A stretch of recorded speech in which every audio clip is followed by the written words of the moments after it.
इस नए साल और चुनावी साल में मोदी कैबिनेट में बड़े बदलाव हो सकते हैं। साथ ही संगठन में भी बड़े फेरबदल के संकेत मिल रहे हैं। लेकिन इस कैबिनेट विस्तार और संगठन में बदलाव की गहमागहमी के बीच किसको इनाम मिलेगा और किस पर गाज गिरेगी, ये जानने के लिए देखिए ये रिपोर्ट। –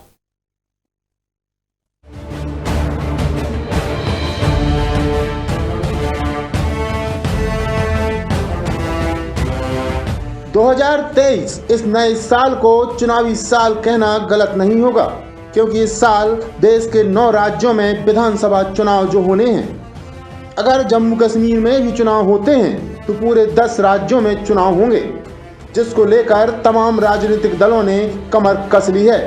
खास तौर पर बीजेपी मिशन मोड में है। यही कारण है कि अब जल्द ही केंद्र की मोदी सरकार के मंत्रिमंडल में बड़े बदलाव के कयास लगाए जाने लगे हैं। पार्टी मुख्यालय से पीएमओ तक उच्च स्तरीय बैठकों की गहमागहमी मोदी कैबिनेट में बड़े फेरबदल का संकेत दे रही है। माना जा रहा है कि 18 जनवरी के बाद मंत्रिमंडल में विस्तार और फेरबदल हो सकता है। बजट सत्र से पहले ही विस्तार और बदलाव होने की संभावना है। राष्ट्रीय कार्यकारिणी की बैठक 16-17 जनवरी को है। 23 जनवरी को नड्डा अपना कार्यकाल पूरा कर रहे हैं। बजट सत्र 31 जनवरी से है। ऐसे में नई टीम 18 से 25 जनवरी के बीच बन सकती है। बीजेपी सूत्रों के मुताबिक पार्टी संगठन में भी बड़े बदलाव की संभावना है। पार्टी की राष्ट्रीय कार्यकारिणी की बैठक भी जनवरी में आयोजित होनी है। वहीं अगले साल 9 राज्यों में विधानसभा चुनाव होने हैं। इसके अलावा 2024 में लोकसभा चुनाव हैं। इन्हीं सब बातों को ध्यान में रखकर सरकार और संगठन में बदलाव की चर्चाएं तेज हुई हैं।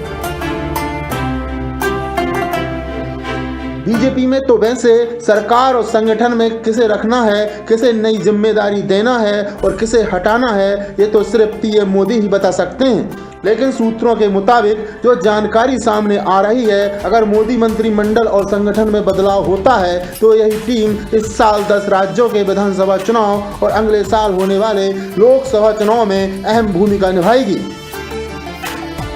सूत्रों के मुताबिक केंद्रीय मंत्री भूपेंद्र यादव, धर्मेंद्र प्रधान और अनुराग ठाकुर को नई और अहम जिम्मेदारी मिल सकती है। वहीं सीआर पाटिल को भी गुजरात चुनाव में मिली जीत का इनाम दिया जा सकता है। उन्हें दिल्ली में अहम भूमिका में रखा जा सकता है। वहीं केंद्रीय ऊर्जा मंत्री आर.के. सिंह के लिए भी नई जगह तलाशी जा रही है। चुनावी राज्य मध्य प्रदेश, कर्नाटक, छत्तीसगढ़, राजस्थान के कुछ नेताओं को भी सरकार और संगठन में कोई बड़ी और अहम जिम्मेदारी दी जा सकती है। 5 मंत्रियों पर भी गाज गिर सकती है। इनके अतिरिक्त प्रभाव कम किए जा सकते हैं। गुजरात की जीत में अहम भूमिका निभाने वालों को इनाम मिल सकता है। ओबीसी, अनुसूचित जाति और आदिवासी को भी सरकार और संगठन में ज़्यादा जगह दी जा सकती है। महाराष्ट्र में शिवसेना के शिंदे गुट को भी एक स्थान दिया जा सकता है। एक पूर्व ब्यूरोक्रेट कैबिनेट मंत्री को हटाए जाने की खबर सामने आ रही है। वहीं महिलाओं के प्रतिनिधित्व को बढ़ाने पर भी जोर दिया जा सकता है। वहीं कम से कम 3 कैबिनेट मंत्री संगठन में लाने पर विचार किया जा रहा है। मतलब साफ है कि भाजपा पूरी तरह से चुनावी मोड में आ चुकी है।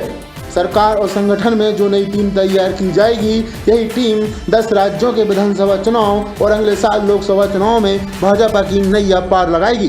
डेस्क रिपोर्ट, मुंबई महानगर।